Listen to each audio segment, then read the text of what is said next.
Okay.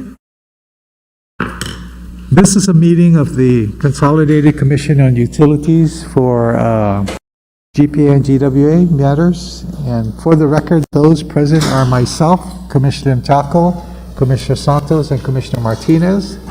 Commissioner Sanchez is excused tonight. So with that, we'll start with the first order of business, which is approval of minutes. Move to approve. Is there a second? Second, Commissioner. Any further discussion?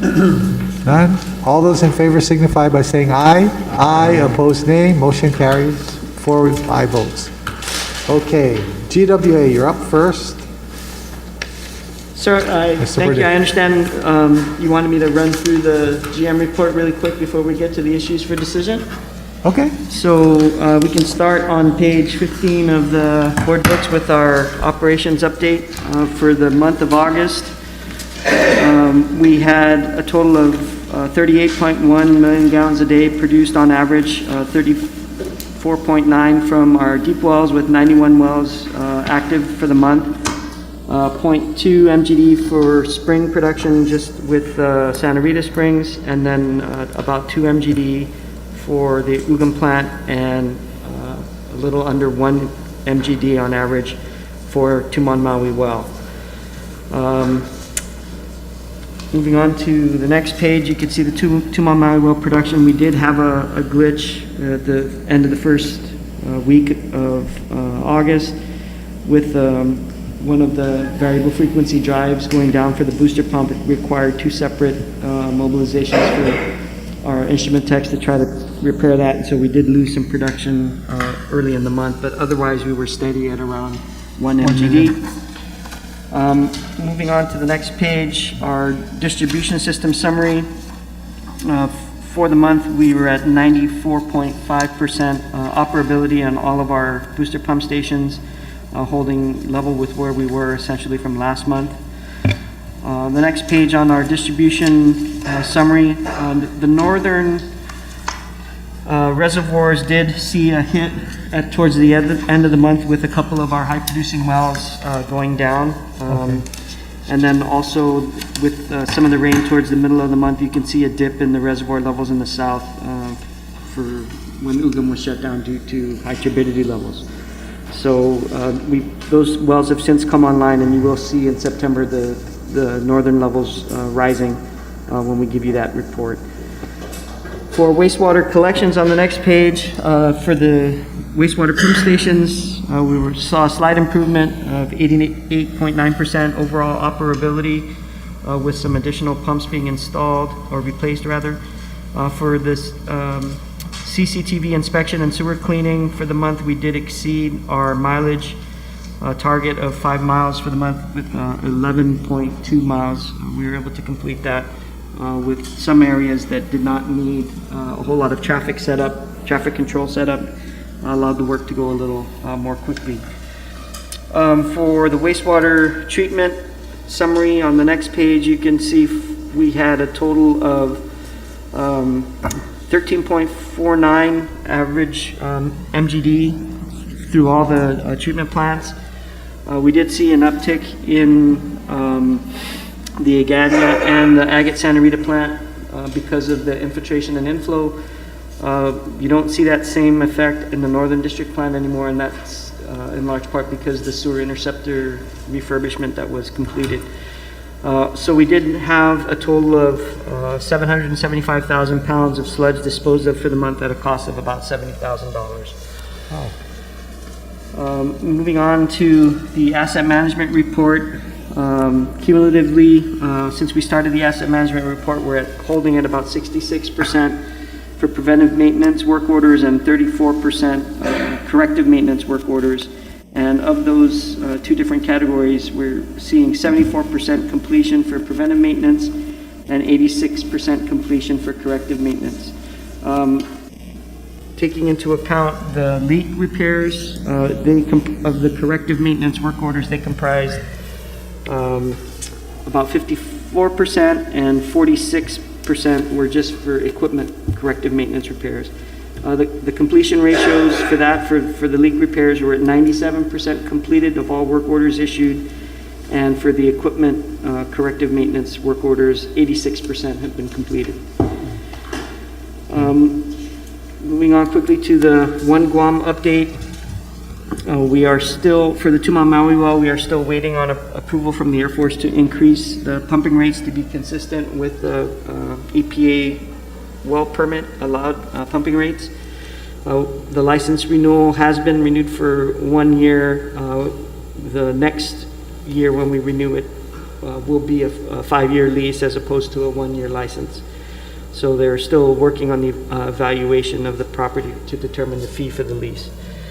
Other projects on the NGLA, the monitoring well project that we're doing with OEA, DOD is still working with us to try and resolve the property ownership issues for that last remaining well to be rehabilitated. The new well installation, that construction project is ongoing, and I think they're still in the initial permitting stages. We will start drilling with that as soon as those permits are in hand. For the strategy framework and discussion, there are still a couple interoperability projects that we've put out. The Santa Rosa one, the intertie between our 2 reservoirs.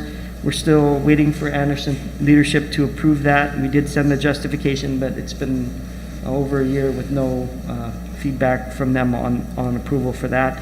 And then there is a Route 16 intertie that is being planned, and that won't start until 2023. Okay.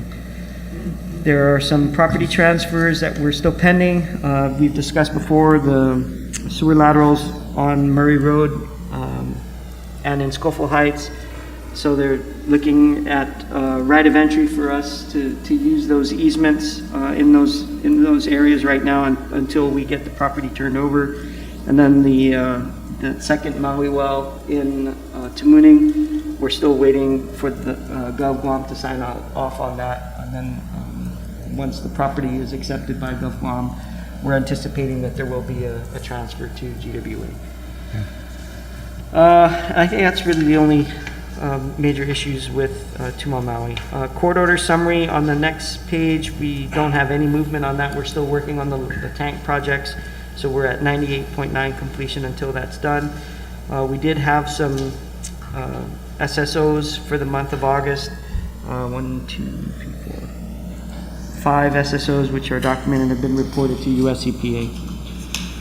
And then for the land acquisition summary, a little bit of movement on a few projects. For the airport reservoir, that one sliver of private property, the purchase was approved by the court, and we've moved into opening escrow for that in August, and we anticipate closing that out fairly quickly. We're also following up on the Estimbo tanks with land management, and then for the deep well AG12, we did submit a parceling survey map to land management, and we're waiting for their review on that map.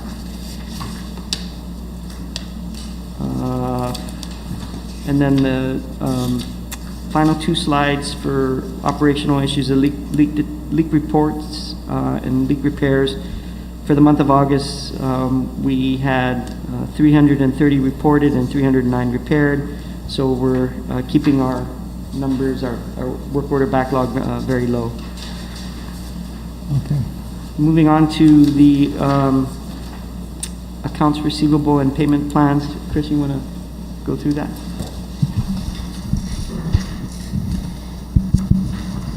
So for the month of August, we continue to see improvement on the accounts receivable side, greater than 60 days for residential customers.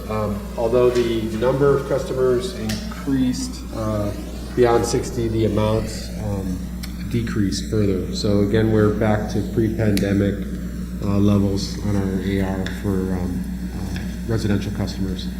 For commercial customers, same trend. We saw a downtick in the amounts owed greater than 60 days, but we saw an uptick in the number of customers. So again, back to, actually this one's below pre-pandemic receivables. So improvement on both. On the financials, Colleen, did you want to go through the financials?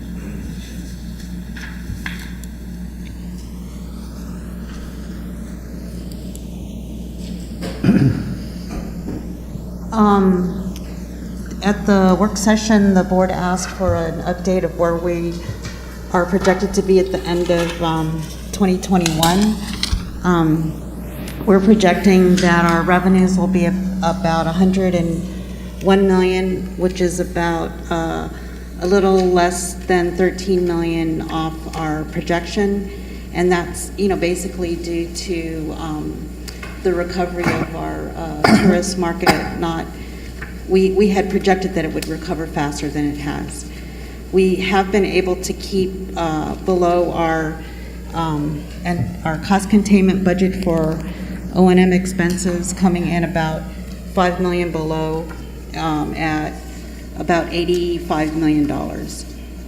So our projected debt service coverage for the end of the year is we're anticipating it to be about 1.29. We did our change in net assets was much better than projected. We came in at almost 50 million plus, and that was pretty much due to an increase in our federal grant spending. Looking at our key financial indicators, our collection ratio was 99% for year to date. Our this month looks also very good. We've seen we're right on track. We're at $6 million as of yesterday, and if we keep up that trend, we'll hit target for this month. Let's see. Our accounts receivable days stayed at 45. Our AP days went down by 1 to 38 days. We have increased our employee count. We went to 372 in August. Let's go to the next slide. This is just a picture of our income statement for the year. Why don't we go to the next slide?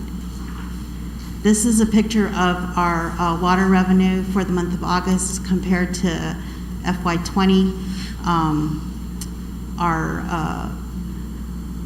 The amount of revenues that we're getting from hotels has decreased and has been taken up largely by our residential class. Looking at our, go to the next slide, please. Demand for water.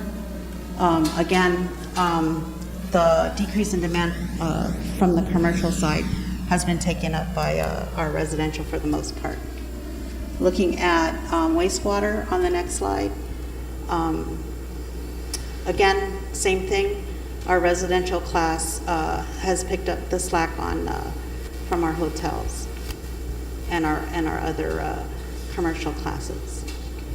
And then looking at our flow, again, residential is picking up some of the pace there.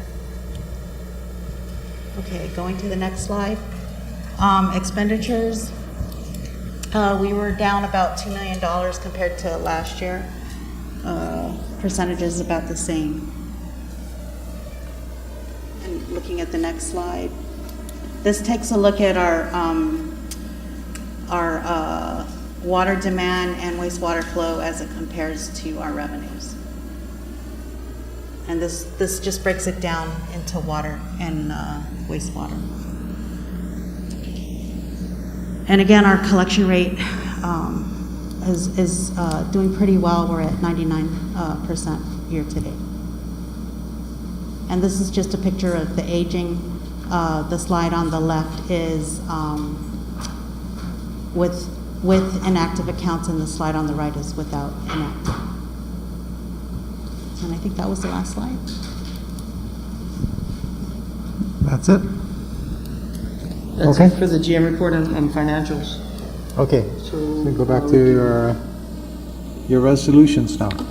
So we have two resolutions for action tonight. The first is resolution 28, FY 2021, and this is relative to the establishment of the GWA Commercial Paper Program and borrowing authority. And as the board is aware, we did complete the analytical study for capital financing alternatives, and one of the recommendations in accordance with that study was the establishment of a commercial paper program. In order to move this forward, we do need to have legislative authorization to establish the program. And so we have attached to the resolution that draft legislation, which was prepared in coordination with GITA and Bond Council. So as you know, the commercial paper program will be used for short-term borrowing, and then it gives us the additional option and flexibility and the ability potentially to lower costs of our capital financing program. So the current structure, the traditional structure that we've taken has been to take out long-term bonds with 3 years of capitalized interest. This tax-exempt commercial paper program, if the legislature approves it, will allow us to borrow only what we need for initial design and construction of these projects in our capital improvement program, and pay interest only on what we use year over year, as opposed to borrowing everything at once and paying interest on all of that. So the recommended structure would be annual commercial paper issuances, and then after about 2 or 3 years, we would then repay all of those short-term loans with long-term bond financing. And using that approach, there is a potential cost savings for the capital improvement program. I did forward to the board the analytical studies, and what you're being handed right now is just an excerpt of the final analytical study for the alternative financing, which kind of answers one of the questions that I think was raised at the last at the work session with regard to the cost of the commercial paper program and what kind of savings we would look at. And if you turn to page 48 on that handout, you'll see on the table there, and this was the scenario that was put together by the financial consultant, essentially looking at 4 different options of capital financing that would give us about $125 million in construction fund. And so if we assume what GWA was able to obtain in terms of interest rates, looking at these different structures, you can see our traditional structure on the bottom line there, the 30-year bond with 3 years of capitalized interest, for $125 million in par amount. The total net debt service over the life of the bonds would be about $223 million. And if we used the second line item there, shows 3 years of commercial paper with only interest payments and rolling balance, and then using a 27-year bond to take out the commercial paper, the total net debt service for that option with the same amount going to the construction, or same par amount, would be $205 million. So you can see the total net savings using that scenario would be about $18 million in net debt service, and about $10 million in net present value savings. Using a commercial tax-exempt commercial paper versus the traditional bond with 3 years of capital or capitalized interest. So this was detailed in the analytical study. This has been provided to the PUC and was also provided to the board. But just to give you an idea of what potential cost savings there would be for us establishing this tax-exempt commercial paper program. Mr. Chair, I have a question. Commissioner Montalvo. So Miguel, the line item number 2, the 3 years of commercial paper with no payments, the total net debt service includes the rolling balance into the 27-year bond as well? Yes. Okay, so that all of the interest included in the 27-year bond? Yeah. Any, Commissioner Santos. So just to follow, I'm on page 47. The commercial paper rate could be at 1.6%.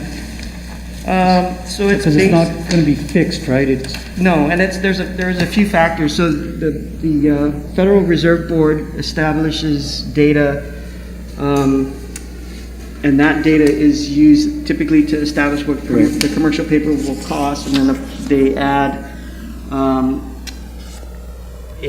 a line of credit fee, a remarketing fee, and a dealer fee, which could be between 5 to 15 basis points. So you can, when you consider, and then also the credit rating of the issuer also plays a part on what your final interest rate would be. So in terms of the range of interest rates you could see using a tax-exempt commercial paper, it would be on the order of about 1.6% as opposed to what we see on the long-term bonds, which would be about 3.4%. So but you're only paying, so your interest rate is part of the savings, but the other thing is you're only paying interest on what you're drawing out. in the commercial paper. So and the transaction fees are, what do we estimate that to be? So Percentage of what you take out? no, well, yeah, there would be. As you draw down? As you draw down, there would be certain fees associated with depending on the amount that you draw down, right? Okay. So that would be something, but there are other administrative costs, which it's a little more complicated than a straight bond issuance. So there would be a paying agent, so there would be need to be additional players. But even with all that taken into account, the overall cost of borrowing is still lower using a commercial paper. So we're paying that, or Gita is paying it, and then we pay them. What's the arrangement? I think it doesn't go through Gita. Gita helps us with the procurement, but Okay. just like with the bonds, all of the fees are paid by GWA. It would be the same thing. But Gita makes a percentage on the total amount taken out, or what's the arrangement going to be? I think that their fees would only be for the takeout bond and not. I don't think we haven't seen anything that Gita has presented for fees for the commercial paper program. And I think that might change, but it'll depend on how those additional services are developed and procured. Have they ever done this before then? I believe Or there's been a commercial paper program that they assisted Gpa with, but it was only for fuel purchases, and it wasn't significant in terms of cost, I believe. Way back in the before the 90s, okay. there was a bond anticipation note type of scenario that would trigger, but then eventually got into a default, but nothing ever since really, except like maybe what he's saying is just more a line of credit, right? Right.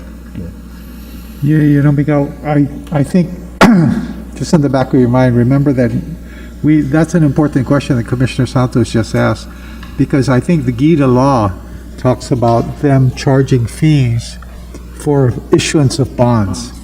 But I don't think commercial paper was part of that law. We want to double check. You might want to double check that. Okay? So just for your information, the draft legislation has been attached to the resolution, and it does, the legislation proposes to modify the existing provisions in law for short-term borrowing by adding a section specifically for the commercial paper program. Okay. I don't And this know- was prepared by bond counsel? This is prepared by bond counsel, yes. The only thing that we did was fill in the amount for the borrowing authorization, and that is based on our consultation with our financial consultant. Given our recent submission to the PUC for the comprehensive review and update, which includes our capital financing plan for the next 3 years. So we propose to have this legislation in place by the end of January of next year. We have, I think I previously submitted to or shared with the board the proposed schedule for getting all of this in place, but we do need the additional financing we may be needing for fiscal 22 and 23. That's By the time we get this done, it's 2 quarters in then, right? Yeah, but we were anticipating we would need the additional commercial paper by towards the end of the fiscal year. So this timeframe gives us enough time to work out the Yeah. details. Okay, Commissioner Mchako. Miguel, the draft legislation, on the second page of the draft legislation, there's a line out for the total cumulative amount.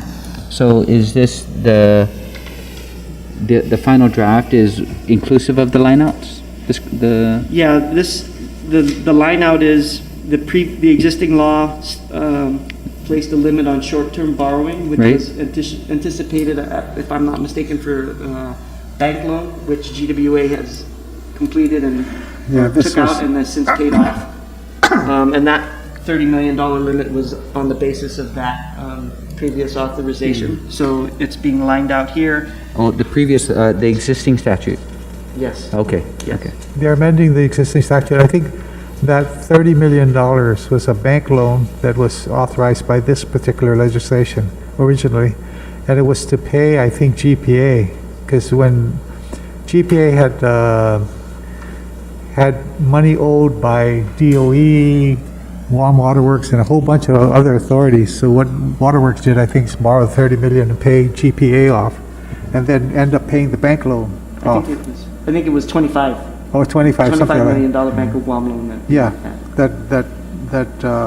that's what I think I remember.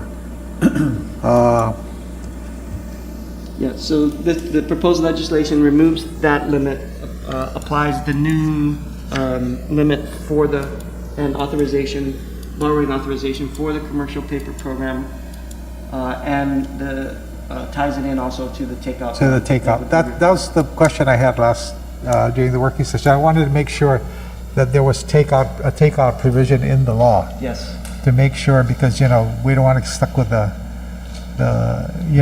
We don't want to be stuck with the commercial paper and Yeah. not have the ability to take it out. yeah, with and the not law. have the ability to take it out. We want that up front. Okay? Yes, sir. That's Commissioner Santos. drafted. Yeah, a motion to accept GWA Resolution Number 28 FY 2021. Is there a second? A second. Second by Commissioner Mchako. Any further discussion? No? All those in favor signify by saying aye. Aye, opposed, nay. Motion carries 4 aye votes. Thank you, Okay. Mr. Chair. The next resolution is 29 FY 2021, and this is relative to approving some amendments to our existing indefinite delivery, indefinite quantity PMCM services contract with Brown and Caldwell. The 2 task orders we're seeking some additional funding for specifically are the Route 1 sewer rehabilitation project. This is the second phase of that project, which we are currently in construction on. And the second one is the SSES Phase 2 sewer rehab project, which is in Santa Rita. Okay. The board may recall that we had an issue with the construction of that sewer line, which runs through a wetland. And it was relined, but one of the sections that was being relined failed, and it was determined after some significant analysis and evaluation that it would be better to not have that sewer line running via gravity through that wetland. So some additional property was allocated for this, for us to put in a pump station and then eliminate the existing gravity line and then run a new force main to get us out of that wetland. And so that is being undertaken by the contractor on this project. However, we still have to manage the project to completion, and Brown and Caldwell was the original project manager on that, and so we're just seeking some additional funding to cover the anticipated completion date for this project, which runs out, I believe, to December of this year. And then on the other project, the Task order Route number 1 three. for Route 1 Phase 2, that project is also being managed by Brown and Caldwell, and we're seeking an amendment to cover their costs for the anticipated completion date of that project. So total cost we're seeking is $251,000, which will bring the total authorized amount from $2.296 million to $2.548 million. And this is all going to be grant funded for these two amendments from the SRF. grants. SRF funds, Yes. state revolving funds. Okay. Now so one part will be done by December 2021, and the other piece, the Route 1 piece, goes until December 2022? The Route 1 Phase 2, yes. Goes to, Route okay. 2022. Okay. And that's all covered? Right. Okay. Commissioners? Yeah, motion to accept GWA Resolution 29 FY 2021. Okay, is there a second? Second, Commissioner Chaco. Any further discussion? No further discussion. All those in favor signify by saying aye. Aye. Opposed, nay. Motion carries with 4 aye votes. Okay, And that's you're it for done us. for you. Commissioner I just had a Santos. question, Miguel and John B., are you guys prepared to talk about the vaccination plan, or that's still in discussion with you guys? So I guess after the work session, and I don't know, you guys did not have a work session, right, Mr. B? So, there was questions about the testing, and our policy that we drafted was in line with the federal guidance and Guam guidance with regards to testing for unvaccinated employees. I understand that since then, GPA has kind of taken the lead on looking at in-house testing program as opposed to testing outside the organization, which would make it more convenient for the employees. So I have not caught up on that yet, but I know that GPA has already, I think, even been trained on it. So we're looking at following their lead on that and having an in-house testing program to make it more convenient. And whatever, the recent data suggests that with the Delta variant, the positivity is being detected in both unvaccinated and vaccinated populations. And so it's an evolving situation, but as far as the current guidance goes, our SOP has been drafted in accordance with that. And, I guess I would just note that we do have the ability to modify and revise the SOP based on additional guidance when it's issued based on the developing situation. Go ahead, Commissioner Santos. Yes or no?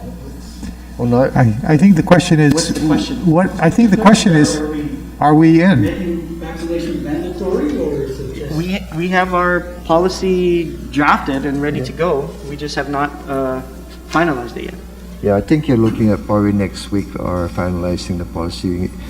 A lot of the effort has been going to trying to get in-house type of testing, quick testing, not only for those that are unvaccinated, but also people that are vaccinated that suspect that they may have attracted contact with COVID. And in fact, they're actually being they're overtaking training now from Department of Public Health to certify and make sure that occurs. So again, I believe, and again, Miguel came back, and Trish has been working with Chris. So I think by next week we should be finalizing our policy. And again, like Miguel said, there's only 2 choices that follow. Of course, the government from the government, but also the federal. It's either you get vaccinated or you get tested. And so we're trying to accommodate both, but at the same time accommodate even those that suspect could potentially have COVID or have contacted with COVID. So again, we minimize that. I have a contact, just stay at home, go get tested. By the time we lose a lot of manpower time and inconvenience for even the employees and ourselves doing that. So we're trying to make it as smooth, seamless as possible. So I think by next week we'll be getting together and finalizing our policy. I think so. There's 2 types that they're looking at training. Is that Bionic? I have it here somewhere, but Tracy will be here very shortly. She's over at the training right now with some people. Yeah. Primarily here that they're going to do testing and not the other That's- locations, like that's- Lobby or? That's correct. That's correct. So they have to come We here? would have the test kits to do, but we were gonna get from public health one of the, now the machines for the confirmatory test, which would be here. So they're gonna, because Tracy and I think, Ken Harris went to, sorry. And Okay.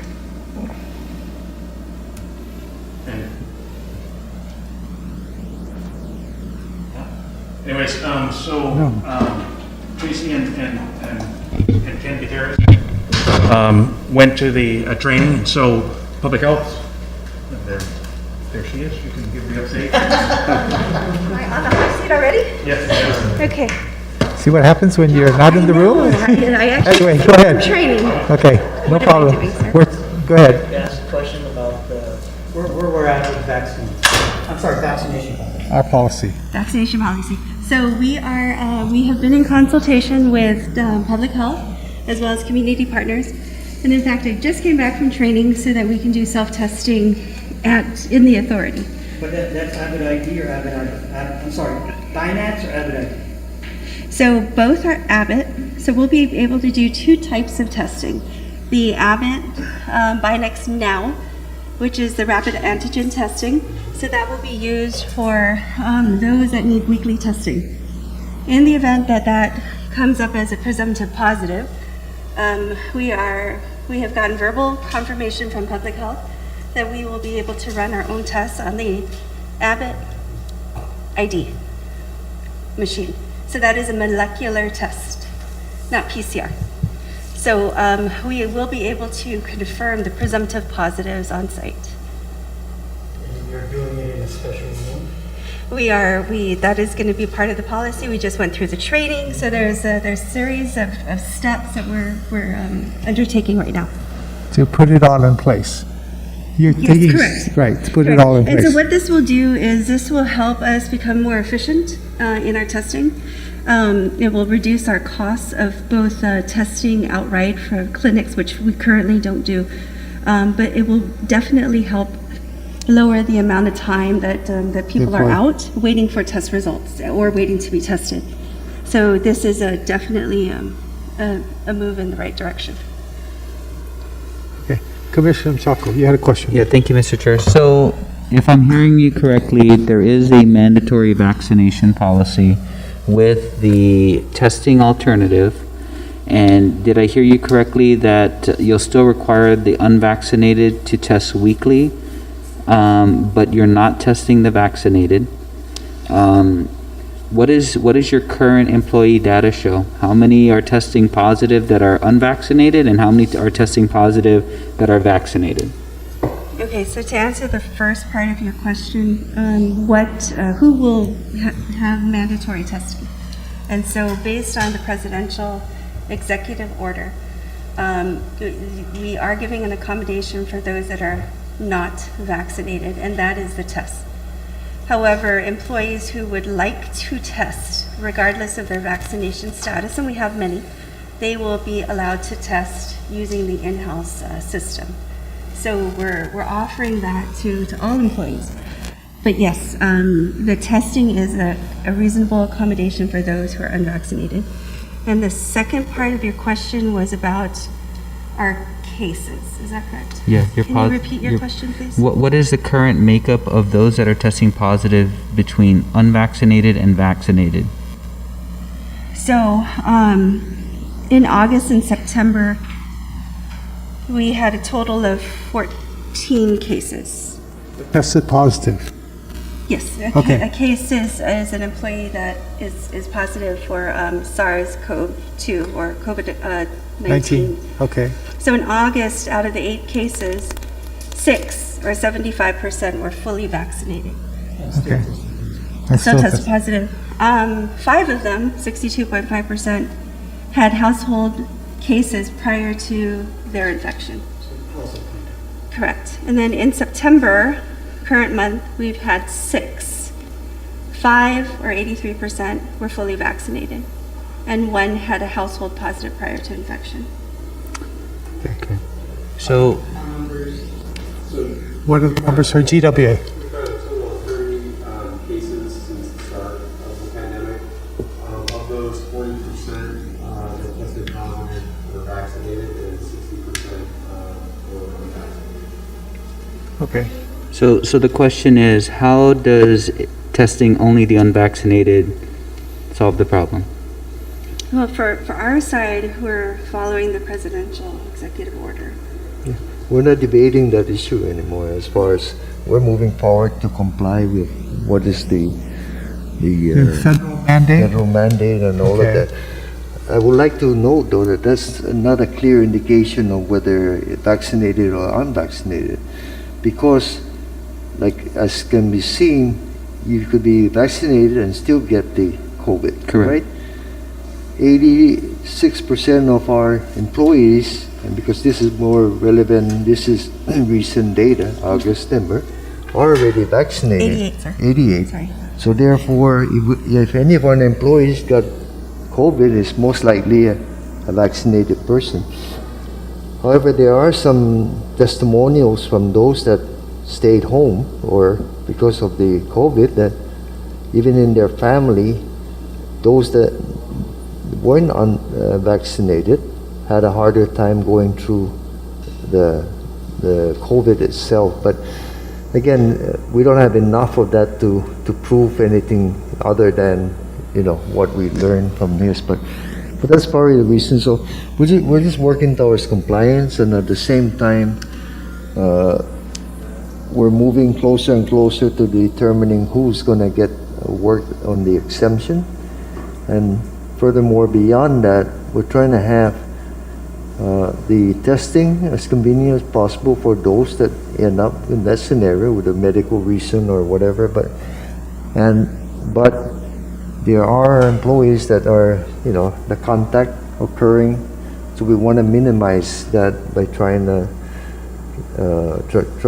do the testing here, and maybe more frequent testing, because you take the test today and you may not have the COVID, but a couple of days you will. So, we'll try and lay that out. We'll try and smoothing that out. Like Miguel said, the policy changes, because it's really a changing time, and so. But we're just trying to get to that point, and we'll try and make it as seamless as possible. And that's why all the effort of us going to training now and trying to get that done. So Mr. Chair, it just goes back to the argument of the whole reason that was proffered to having everybody get the mandatory vaccination was to protect the workforce. But it's obvious that even those that are vaccinated are able to contract and also spread the COVID. So we're trying to protect who from who. Now we're testing the unvaccinated when the current data shows that 50% are vaccinated and unvaccinated. So you still have 50% of your workforce able to contract and transmit COVID. So testing the unvaccinated only, it doesn't make any sense. Well, thank you. I have a different perspective that I want you to look at as you go forward. Data is very important. I think, both Commissioner Limchaco, Commissioner Santos, everybody's interested in the data. I'm interested in seeing of those people who tested positive for COVID, who were vaccinated, what was the outcome? In other words, how long were they out? How sick did they get? How many days did they lose? And then those people who were tested and tested positive who were unvaccinated, how many days out were they? Was there a difference? That I think is, I'm just saying for... No difference in the lifting of their isolation. No. I'm talking about not just the isolation. I'm talking about, were they out of work longer because they had more health issues. That's all I'm asking. Do you have data for that already, or I'm really just asking you to continue to keep data on that. So if somebody tests positive, this is the question I had in my mind. If somebody tests positive and they're unvaccinated, how long are they out from work because they had to recover from this or that? Did they go to get hospitalization? That's what I'm more interested in, as opposed to those people who were vaccinated and then tested positive. I'm not asking for the data now. I'm saying, could you look at that from that perspective and look at the data as you go forward? Yes. That would be interesting. Sir, we have been paying attention to the data. As far as hospitalizations, we have had one who reported to the hospital because he was sick during the weekend, who was tested there. He was released the next day. In all of our cases, every single person had to stay the requisite time per public health. I get it that. doesn't mean that some felt that they were ready to come back, but we were not able to release them any earlier. In no case that we are aware of have they been out longer.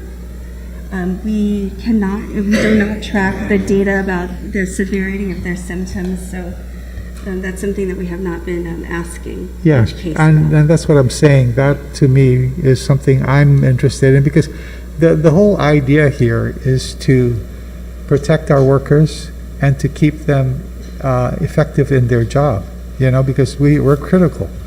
And so I'm interested in seeing what the data says about that as you go forward. Okay?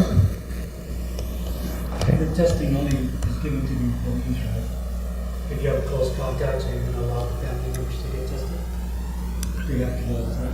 They had to go outside, and so that is our agreement with public health, that we only test our employees. Okay. Wait, any more questions? Okay, well, we go forward. I would say that you're following a federal mandate and a local mandate. They're the same mandate. And that's the law of the land. Okay? Thank you. Okay. Thank you. That was nice discussion, by the way. No decisions, just discussion. John, Mr. you're Chair, up. thank you. And we have one resolution for tonight. That's 2021-25. Okay. And this is requesting your authorization to procure for a new 30 MVA power transformer for PD7. PD7 was put into service in the 60s, so it's certainly over 50 years old. Again, it experienced a failure due to deterioration of parts and insulation, which occurs after, these are past the life actually of the equipment. And so currently we're just using a Navy transformer serving our customers there, and we have gone out for bid to replace the 30 MVA. And we had 4 bidders.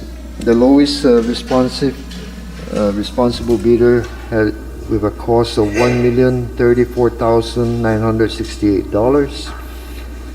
And again, there is a sheet here with the committee recommendation. There's also one that determines when we determine who is the lowest cost bidder for a transformer, we also look at the line losses and all of that over the life of the transformer. And doing that, the Benson Guam came in with the lowest bid of $1,034,968. My procurement authority is up to $1 million, and so therefore this is before the CCU. For your decision, it does not doesn't need PUC. the threshold of the PUC 1.5 million. So therefore, upon your approval, I can get this transformer, which is about 32 weeks for delivery. How long? Yeah. How long to get the transfer? 32 weeks. 32 weeks, okay. Yeah. So it's Okay. motion to accept GPA Motion to accept? 2021-25. Okay, so it says second? Second, Commissioner Martinez. Any further questions? Commissioner Mchako. Yeah, so JB, Benson was not necessarily the lowest responsive bidder. there were two other bidders that actually bid lower than them, but the justification on awarding it to Benson was what again? The two other bidders either didn't meet the qualification, the specification, or one of them did not include the technical training and portion of it. So they're removed. So they were non-responsive to the bid? The bid required the technical The training? balance that are responsive, they have their bid price, and then I provide the line losses certified for the transformer.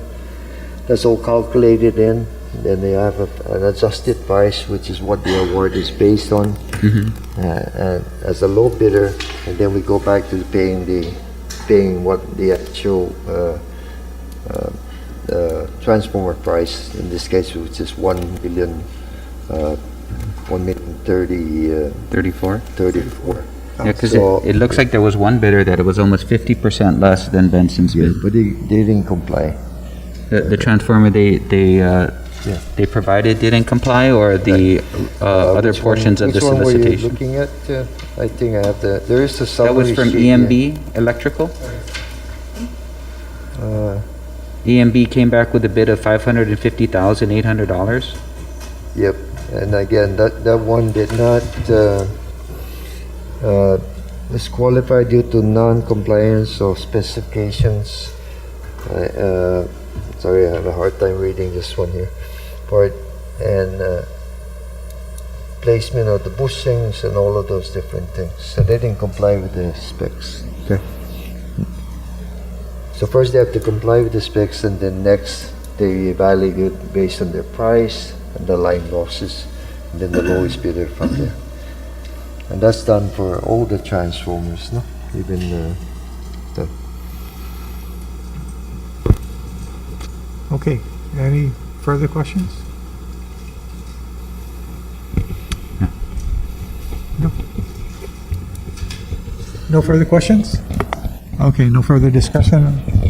All those in favor signify by saying aye. Aye. Opposed, nay. Motion carries with 4 aye votes. Now, John, you're done with the resolutions you needed approval for. Are you going to give us a GM report real short? it's your pleasure, Oh, no, Mr. I can do it you very can give us quickly. a short version. Yeah, I just want to add that there are several things that are happening that are necessarily in my GM report. Things happen quickly. Well, I won't say quickly, but overnight.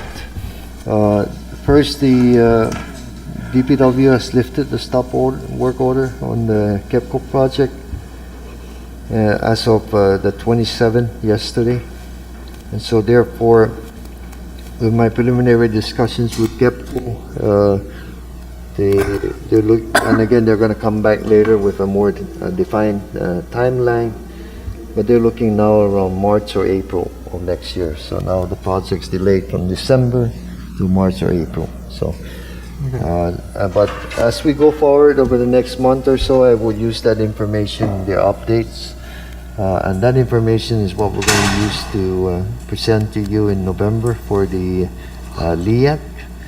So now it appears that the LEAC, the power plant will only have like a 4-month impact on the next LEAC, which is from February to July. I estimate that to be like it will help by about $5 to $6 million on the recovery. See, because the Gpwa project is again 8.55 cents versus the LEAC, which goes in effect December 1st of 17.2 cents. It's a big difference. So that's so for a 4-month period, they'll be saving about $5 to $6 million.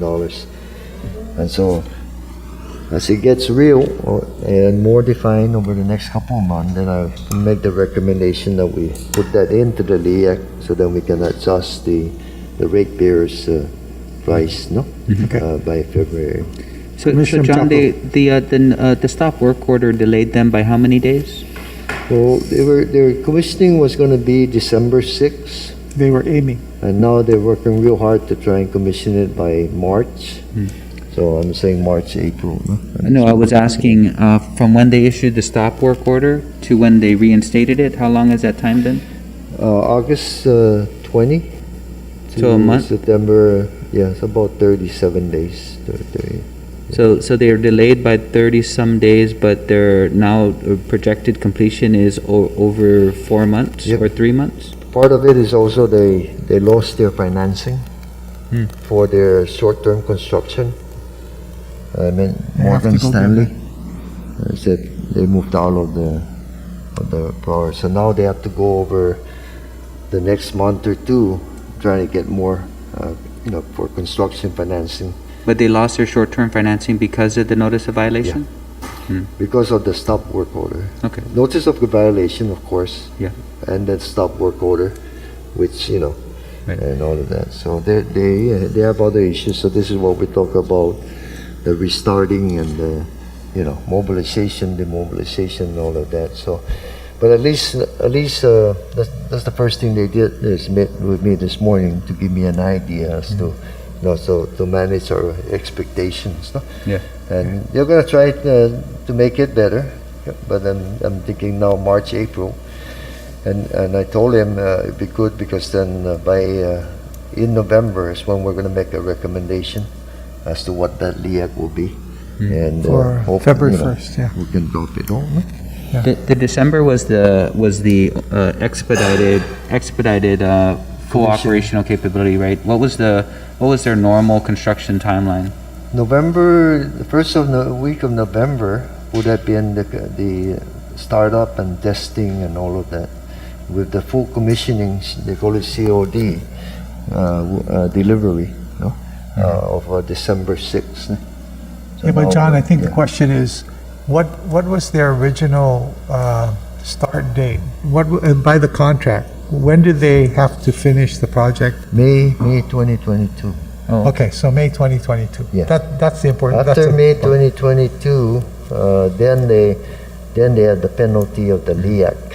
They have to pay what the difference between the 8.5 and all of that. So everything now and everything, that's why we're so happy they were, way ahead of schedule. Well, saved a lot more. that tells us that they're Yeah. aggressive because they don't want to go to May 2022. Yep. So they're pushing it. John, I just have one question. While they're doing all the remediation work they need to do, I'm sure they're working hard at that. And then they're remobilizing to get going on their project. There's some work that Gpa has to do with them in terms Yep. of the transmission line. Yep. Is that ongoing? Yes, Okay, good. most of those are done, and we've been Okay. constantly working with them, Yeah. inspecting and everything. Yeah, so, these are the poles that you have to put in, right, and the transmission lines and hooking it up with the substation? Yep, that's all. Yeah. A lot of it is done.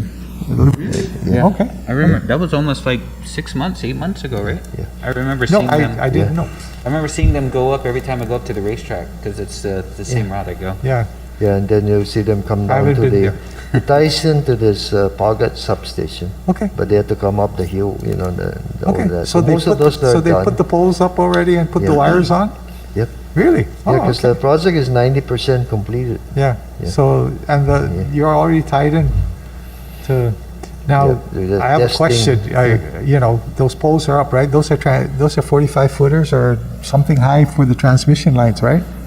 Yeah, I don't know, maybe 55 footers. 55? Yeah. Okay, I have to so, confirm, Mr. Chair. so are you looking at putting in the distribution lines in there for other There'll be service, room for other distribution. customers? Yeah, Oh, okay, there'll be good. room for, The pole's already up, right? Yep. It's now cross members and lines and transformers, those are and you could pick up some 34.5. customers. Yeah, transmission on the top, and they always have room for distribution. on the Okay, good.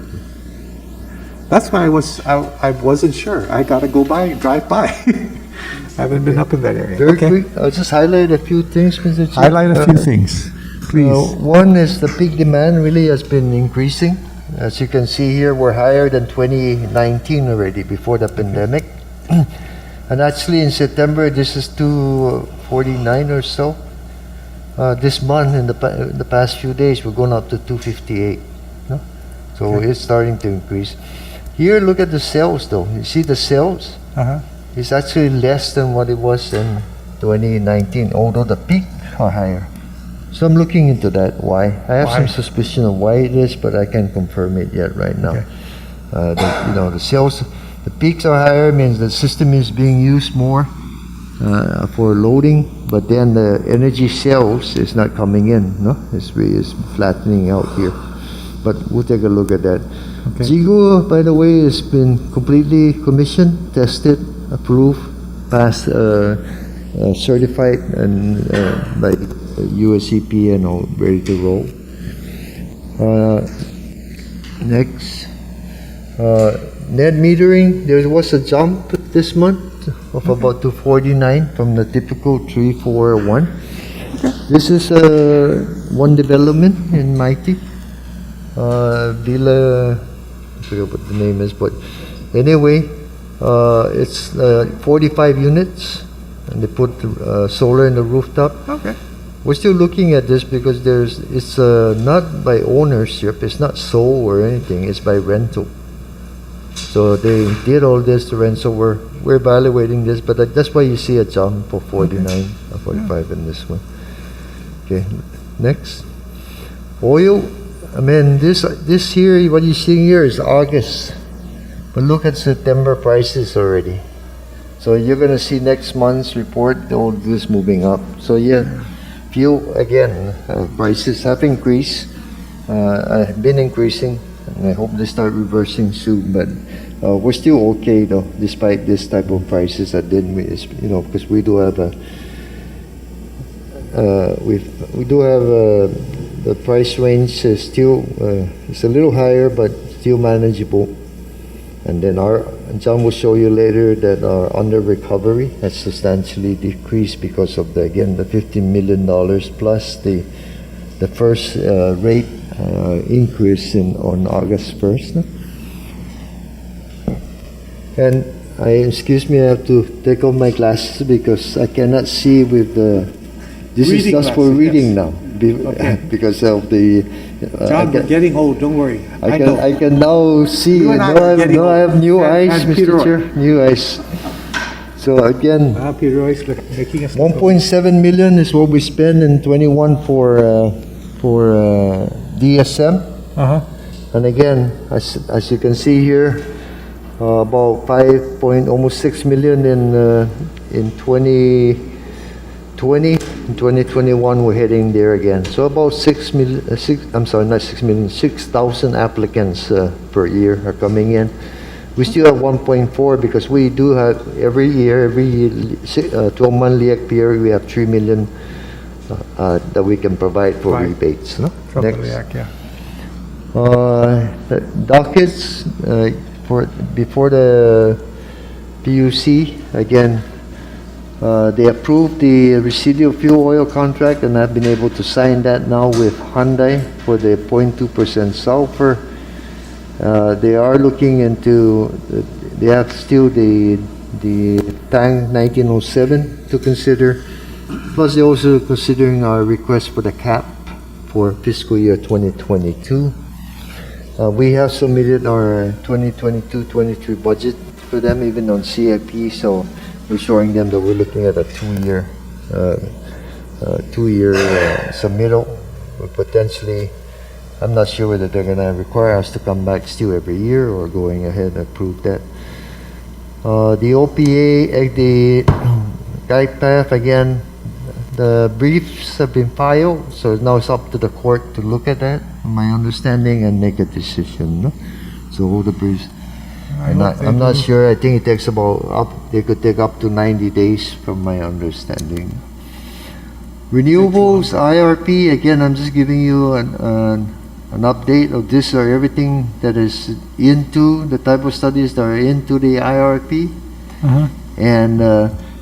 And here's the timeline of when the rest are going to be completed. And so the plan here now is to bring it to yourself in the October work session. And actually, I won't be asking a decision on October the following week, not with volumes to look at. So I'm going to ask I provide a resolution recommendation in November, so then we can file with the PUC Sure. And again, this will allow us now to move forward with more renewables, and also, looks ahead to the next 20 years, but more importantly, over the next 10 years, which again will start bringing us to trying to work towards 50% renewables, no? And also, that's how are we going to supply the energy over the next 10 years, no? Does this have to go out to the public? Some of this already have gone through stakeholders meetings, but then again, what happens with yourself is you look at it, you can decide, you can have a public hearing if you want. However, it's more information for everyone because again, this is a lot of technical studies that were evaluated to make that happen. In the past, But it depends on what you In the want to do. Last time you approved it? 2012. no, we, an updated. The last something time, John, updated. was in 2008, 9? Before or that, then in 12, I think it was 12, updated. 12 or 13, Yeah, yeah. and then again, we've been following that plan ever since, and So this is an update. It's a plan, and you can So- update it as you go along. Yeah, it's a living thing. It's, Yeah. it's what I said once upon a time, planning But is it'll be important. The plan available is for not, but everybody. planning is important, so. And then as we file to we also file to the PUC, so we can answer questions or I anything. think, John, what you should do is, as you bring this forward, Yeah. we'll do it at a work session where you go through the whole plan and the update to the plan, and then I think you do need approval for the update. I think in 2013 or 2012, you're right. Yeah, so this now, what do we have here? You will approve us Okay. again. And then, because this now incorporates all the decisions that we have Right. made, including the Okudu plan and everything. Okay. So you look at this and say, okay, yes, this is the way forward that we're gonna go. Yeah, and it also should include like natural gas, right? Yeah, it looks Yeah. like everything. Yeah. But again, the issue, this is the recommendation of the IRP, Yeah. There's still other things like the policy code. Do we go to natural gas? No? Yeah. So there's a process for that. Again, every time we have to go through a bid, go through the PUC, have all these different arguments. But again, this is the plan that looks at the big picture with the subheadings, and then we move forward. Okay. That's kind of what, yeah. And Commissioner JP, Chalco. the NEM rate study, that'll be completed by the time we see it in October? Yeah, this is in the final draft. So what I have to do now is work with the team over the next month, no? Okay. Wait a minute, yeah, before the work session, finalizing all of this from the GPA perspective, and then provide it. And a decision in maybe November. Okay. Yep, they make a decision, recommendations, anything in November, Okay. so we can file it by the beginning of the year. Yeah. And of course, I expect PUC will probably take close to 3 months to get this done. Sure. I'm not sure whether they'll hire somebody to look at it again, or just Do their own review. because the PUC already has quite a lot of experience, and Yeah, this is our not the path is beginning. kind of narrow and defined. Yeah. It's more renewables, so. Okay, power plant, again, it is moving. There are still some critical issues that are being resolved, but nothing that I need to bring to your attention at this time. The air permits is moving forward. Once the plan is for them to reach financial closing in November. Uh-huh. Once they reach financial closing, it's a notice to proceed with the contractor to move forward. And they also provide a bond for about $60-some million to us. That's And- when the whole thing starts. Yeah, so again, that's what we're trying to work on. Okay.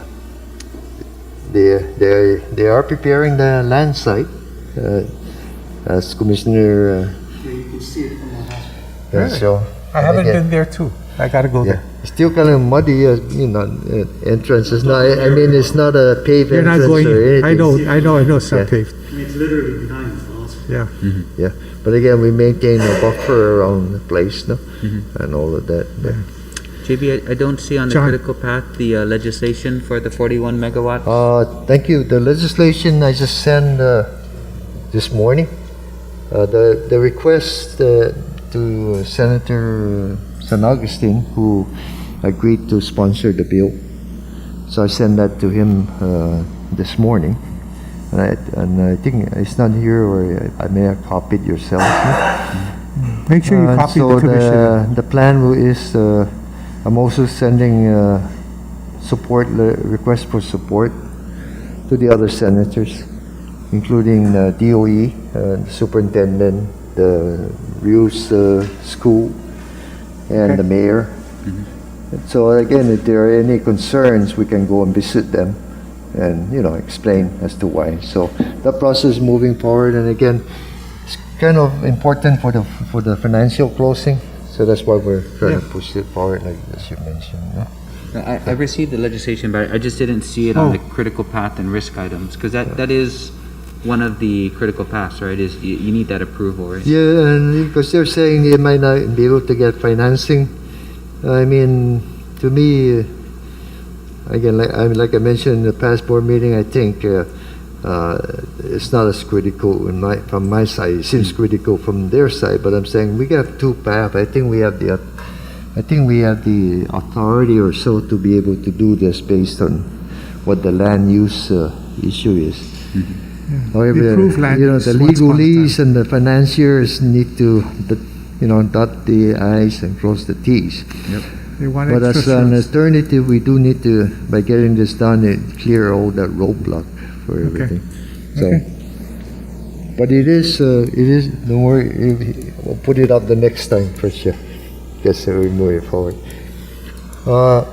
Again, this is the vaccination. It's really just an update of about 88% are vaccinated. And I know, and we discussed this earlier, so we'll just go ahead and move forward. Street lights, they did increase their budget to 5.4, and so basically, maybe just a few stragglers, but the island is LED now. And so we're procuring the mask arm for about 2,000 more lights, that the savings from the LEDs and the 5.4 million budget will allow to put an additional 2,000 lights on the island. No? Okay. As as per agreement with the administration, no? The governor and everyone. Yeah, Mr. Chair. Okay, so you've received some money for the emergency rental assistance and the utility yes. assistance. Next one is the Oh, wow. so that through the work of customer administration and the Department of Administration and our administration group, customer service, they've been able to get 587 out of the 695 that has been approved. So we're helping the customers, pay all their bills. And, Can they get this for water too? No. Only for. Yep. Oh, they are? Okay. Okay, so, well, that's good. So that's helping the people who are, Yep. pay on their bills, right? Yep. Okay. And also again, DOA has been coming and helping, right? And then we have the forms now. So it's becoming more convenient to work with. How many customers is this? Just a rough number. It depends, so that amount could be issued in batches. So for each batch, it could be the same Same customer over and over, yeah. or new customers. Okay. And then in addition, we are also working with DOA, and they're going to be launching a senior assistance program for homeowners. Okay. Okay. Federal grants, we receive actually 6, and the total for the 6 is not 1.9. Again, it's been changing very quickly. We missed one. 1.97 million in grants from the Department of Interior, and US EPA. This one is US EPA is to really electrify the bucket truck. Oh, The what do you call it? The lift. The lift side, not the engine, Not the but the engine, lift, yeah. because a lot of idling is done because you're trying to run the lift. to run the Right. electrical part of the lift. So again, it's a project we're Good. working with. The other ones are training and certification and other critical infrastructure. The other significant one is we were able to get $1.4 million for the University of Guam. Remember, part of our best school programs to assist the schools, and that's for HVAC retrofitting to energy efficient LED lights and everything, which is our main mantra, is to try and get everybody to be efficient. And it also includes 14 got to step down from megawatt to kilowatt solar PV for UOG, in the area. So again, this is a grant, it's free of cost and all of that, right? We try for several hundred thousand.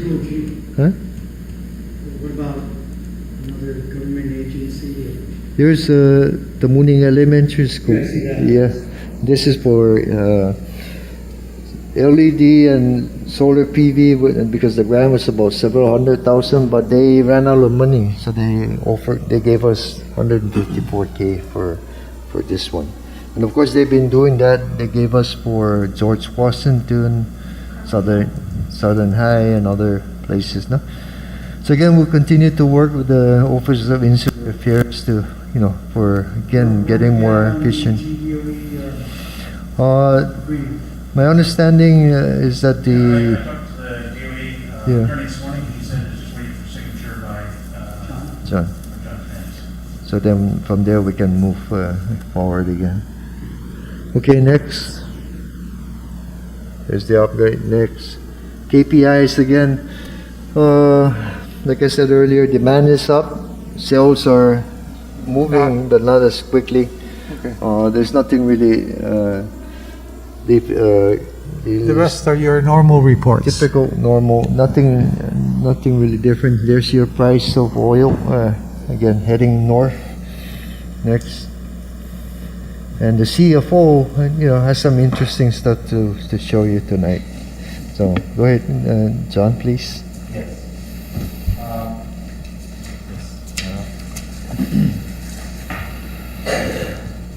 So in terms of sales, for the month of August, we have $14.7 million. Prior year, during the COVID time, was 13.2. So we are positive about $1.5 million. So uptick.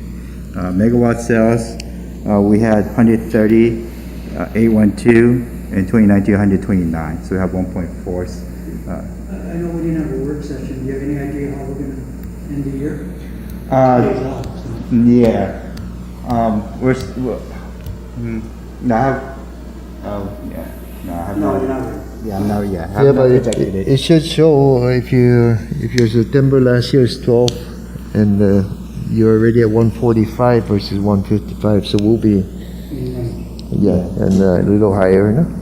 Yeah. In terms of fuel revenue, we had $15.6 million, and last prior year we had 10.9, and that's due to LEAC rate increasing in August. As for O&M costs, we weren't able to close our books because one of our sub-ledgers couldn't post the GLs, so we'll update that later on. We had a problem with our E1. As for residential, the number of residential account did go up. Last quarter we had 52,759 customers. This month August month we had 52,848. So there's quite some jump. So- That's about 1,000 customer increase in 1 year. So you see, there's a lot of homes being built out there and development. So everywhere I go, I see it, but it's reflecting already 1,000 customers from fourth quarter last year versus first quarter this coming. So this debt service coverage from last month, we'll update it once we are able to close our books. As for LEAC, we had a good month in August because we had $15 million from the general government. We also applied the $10 million from the self-insurance plan. As for the $5 million, we applied it as a recovery for the period, so it's embedded in our rate. So the balance for us of August was $10.8 million. So it's becoming more manageable. Yeah, no recovery now, 10.8. 15 million help. Oh, significantly. Help us with the operation, able to purchase fuel. That's it from finance. That's all, Mr. Chair, unless there's any other question. And my apologies. Maybe the number is not significant, but it is a significant project. I didn't put there in the grant. It's a $70,000 from the again Office of Insular Affairs to do a study on how do we reduce power outages related to BTS, brown tree snakes. No. Yeah, I like to just say BTS because when we say snakes, they tend to say it's an excuse for Gpwa, but we're saving the snakes and they're monitoring it and they're going to look at all of this and try and help us figure how do we keep them from going into the lines. No? Okay. So at least that's the grant, Mr. Chair. Anything else? That's all I have. Commissioner Santos. Legal counsel's here. I think you're supposed to give us an update on our, we both had questions on the public disclosure issue. Remember you were asking? On our meetings. Your question was specific to the agenda. Yes, regarding the posting of the You agenda. want to go ahead and Okay. make sure we don't get called out again? Okay, so I guess this is agenda item 6.2. Okay. Okay, so public notices. So in the GWA working session, the commissioners had wanted to ensure that this board remains compliant with open government notices. And this want came about because of the recent passage of Public Law 36-34, which was passed in June 2021 and which took effect 30 days later, so in July. And the law specifically created 3 amendments, and the amendments were: 1, requiring meetings to be broadcast via video live streaming, and I'll just talk about each amendment as I mentioned them. So the first amendment, requiring meetings to be broadcast via video live streaming. Graham and I did sit down and have conversations with our board secretary, and we've confirmed, that the CCU has been compliant with this amendment even before it was passed. So the CCU website has a CCU Meetings tab, which is very user-friendly. Once you go onto that homepage, the tab will lead you right to a link leading directly to YouTube, and which shows this media via live video streaming. And so the tab will also allow any user to view past video recordings. Now, the little nuance in the law, which I think can be easily overlooked, is the fact that the application or the live stream link, if you will, needs to be placed on the meeting agenda and on the agency website. So sometimes agencies may issue the meeting notice. The meeting notice on the agency website. So the meeting notice may have the link and then it may not be on the website. But this board is compliant, and the link is both in our meeting notice and it is available on the agency website. So the second amendment from that Public Law 36-34 is the legislature voided actions taken at meetings that are non-compliant with public notice agenda matters And essentially, the legislation requires public notice of agenda matters stating sufficient detail to put the public on notice. And that together with the requirement to broadcast live stream. So if we fail to state sufficient detail to put the public on notice and don't comply with the broadcast requirements, the legislation permits that actions taken at meetings shall be void. So, actions is very broad. So the open government law defines actions. So actions include making a collective decision, making a collective commitment or promise to make a positive or negative decision, and make an actual vote. So it's more than an actual vote. Okay. So our agendas are very clear for actions that are taken for decision. They say resolution for approval as in the agenda for tonight's meeting. So that is compliant. Now the legislation says, it says voiding actions taken at meetings, and then when we apply when we apply the definition of the word action, then we really are only thinking of those matters where decisions are made. So that's our concern. And the intent of the law is really clear too. What they want to do is they want to provide and ensure that the public has notice and access to government meetings where decisions are going to be made. Okay. So where there are decisions to be made, our agendas should provide sufficient detail for the public. Where there are no decisions to be made, such as agenda items listing GM report, financial status, there's no need to change those items on the agenda. And that's our position, because there's no actions going to be taken on them. They're simply reports. There's no commitments, no negative or positive change to come of those reports. They're simply reports to the board. The third amendment by that public law is, it was that, to require public notices of agenda matters to provide sufficient detail.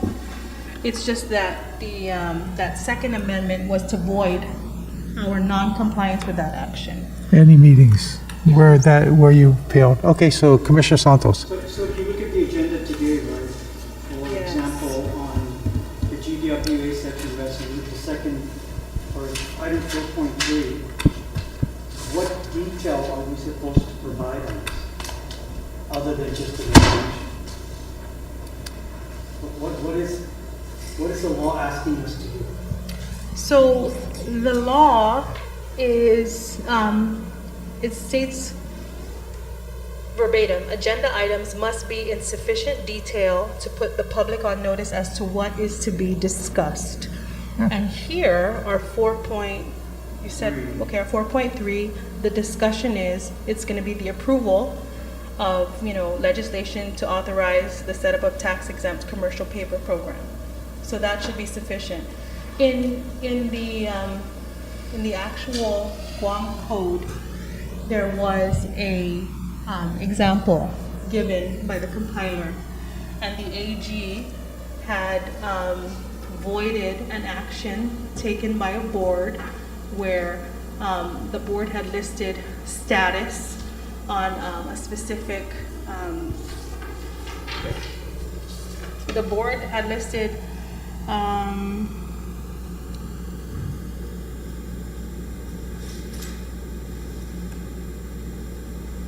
here.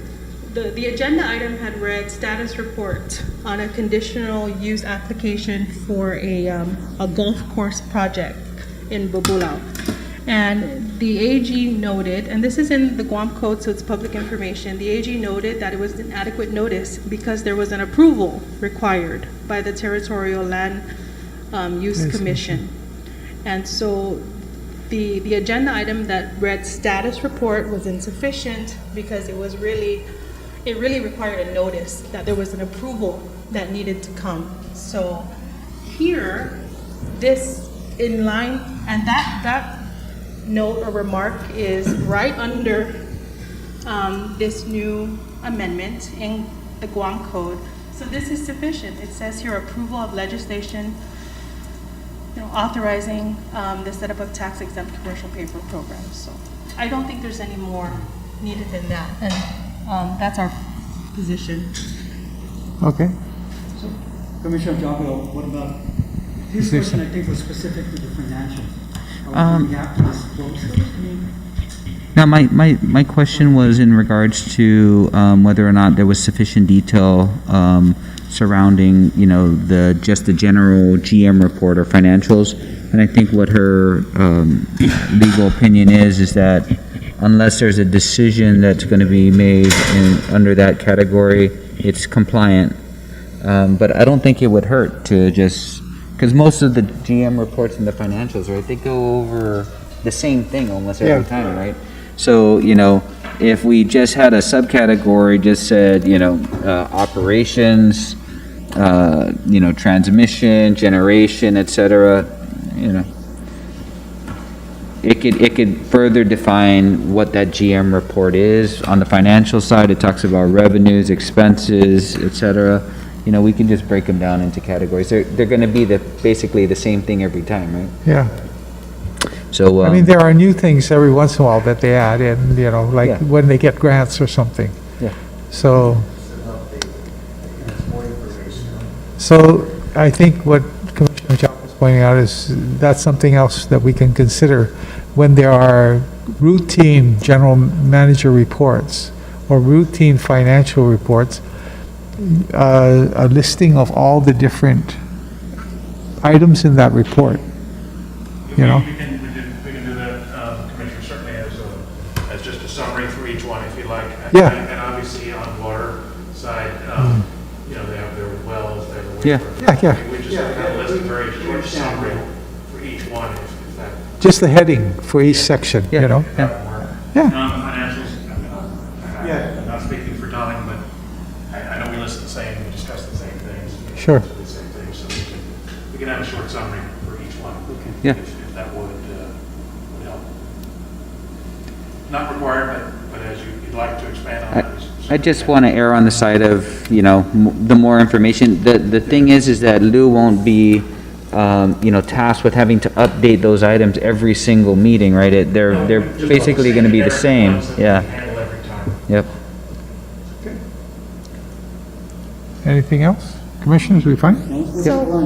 Okay, but also the sent bottom an line email. is, Yeah. the bottom line is, what I'm hearing from you two lawyers is that we are compliant with the law as is today.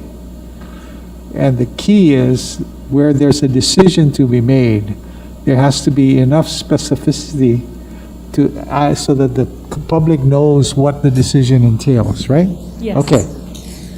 Okay. Yes, that's our. Commissioner Santos, you had one more question? Email, so. Yeah, just where is it required that we're supposed to pay for with what kind of funds? They wanted something to the effect like what kind of money do we use to pay for this ad? Yeah, that would be what I mean, when we do the procurement stuff, those No, are I the thought things that's we what do. they said. No. That you should at least, when you put it in the newspaper, for example. Yeah. If we ever, I think you guys made the decision, we're not gonna use the newspaper, right? That's clear, okay. So are we required then to say paid for by O&M funds or? What is the requirement for notice? I think what we're at, what the question is, correct me if I'm wrong, is what are the requirements for the notice? The notice must be put where? In this published or what? And then if there's any payment, how do you notice where the payment comes from? So if you want a little more time, what I would suggest you do is, why don't you email the commissioners, okay? Because rather than have them go through this right now, Commissioner Santos? Yeah, would you- I'm just. No, that was one of the things no problem. He said, right, was if you're using federal funds to pay for this ad, you. pay Yeah, for it by- yeah, no. I'm just saying, yeah, so I'm saying that's fine. Go through that, what are required in terms of notices, and we comply. I believe I've heard both councils say we comply with all the open government law. So just give us what it is. I'm curious, I mean, do we, I don't know if it's a CFO question or a legal question, so when we're talking about a GWA or GPA work session, that particular fund is taken out of that particular agencies, and then for the purpose of a CCU regular session meeting, that should be coming out of CCU. I mean, what's, Yeah. again, going back, what's Yeah. the mechanism to pay? Well, I think what I remember, That's right, I mean, I don't think we're required, I think no, because I think what it is we're required to give notice, but the way we give notice is we don't put an ad in the paper. We have a website, we have other ways of doing it, and those other ways don't require any, you there's, have to answer for that one. Yeah. Chairman, not them. no, I understand, but what I'm saying is there's no requirement for payment for those things, the social media part. I don't know. That's why I'm saying they need to I think go we through should it. follow up, because that Do a is follow-up. a good question. The publication and, say, a newspaper of general circulation is different than the website. Well, look and see what's website required. May have that requirement to post that notice to say paid for, but we should look into that. Yes, And I don't and have- give us a feedback, send us an email, no problem. Okay? Yes, thank you. Is that good? Motion to adjourn. Second?